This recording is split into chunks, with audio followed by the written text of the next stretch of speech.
one of the things that we saw a lot on TV at the PGA was just your pre-visualization routine when before the shot, and you're very consistent with it, and we'd love to just hear your thoughts about talk us through the routine, and we'll go through your mind.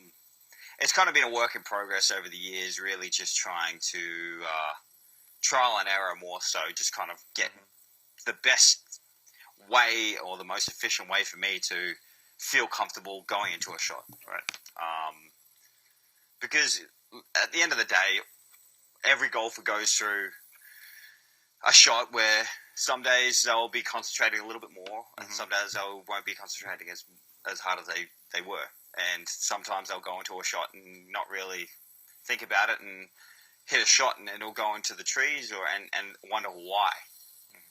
And you just weren't concentrating hard enough on your target. Right. So, I used to visualize. I used to struggle visualizing with my eyes open, really trying to pick a shot, whether it was a fade or a draw or high-low. So my coach one day, Colin, said, "Why don't you just close your eyes?" Aaron Badley does it. So I started closing my eyes at a very young age. I was like 14, 15 years old. So I started closing my eyes, and that's kind of how that came along. But really, it's very simple. I try and I take 2 practice swings before my shot. I just really try and mimic what I'm trying to accomplish. And for the most part, I'm just trying to hit a high bomb draw. So I just try and get the feeling of getting the club on the inside just a little bit, because that's where I feel the most powerful, is just getting the club on the inside.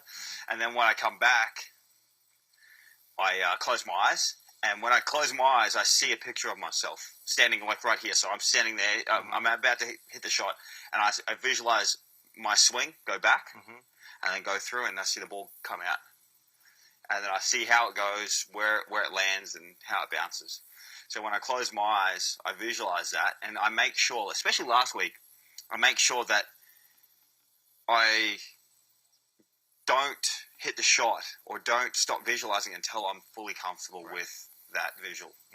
So after I do that, then I come in, and say for instance, I'm picking the tower. I'll be coming in, looking at the tower, but I know where the ball is because I've got my awareness at the ball. And then once I change my eyes to the ball, my awareness is going back out to that tower, and then I look up to the tower and know exactly where it is.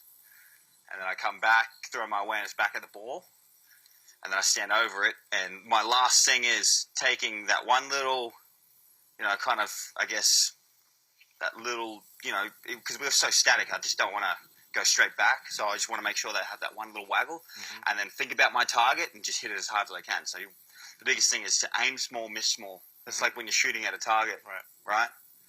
You don't shoot at the whole target, especially if you have a gun or a bow and arrow. You're trying to hit that little centerpiece. So with golf, it's hard to kind of hit golf balls like this, because you can't. So the biggest thing for me is to really kind of visual and think about my target. And then I just go ahead and just hit it as hard as I can. Interesting. So that's kind of how I go about my pre-shot routine, and there's a lot of stuff that goes into it, but lately I've been very disciplined enough to go and say I'm not going to hit the shot until I'm comfortable. You feel ready? Yeah, ready. Yeah. Do you do that on, like, what kind of shots do you do that on every shot? I do it on every shot. Yeah, I do it on every shot. Chipping more so, like it goes back and forth. Sometimes I close my eyes. Sometimes I have my eyes open behind the ball because I feel like I can get a better feeling. Like I'll be standing here and I'll be looking at that bucket of balls down there, and I go, if I close my eyes, I can't quite see it. So I'll stand there and I can feel it almost, the ball come out and land, and I feel the sensation go through my body. That's exactly how hard I need to hit it. So I'll just go in there, take a couple of practice swings. I'm like, yeah, that's perfect, and just trust it and commit. That makes sense because, obviously as you get close to the green, it's more about what it's doing on the ground as opposed to in the air. Yeah, so, because I hit it so high, the ball's usually not running too much. Yeah. Especially on the greens. Exactly. So, when I'm at a shot, I visualize it coming down and bouncing and stuff like that, but around the greens, it's more just kind of get the feel and get it through my body and stuff like that. So, wow, that's cool. Thanks.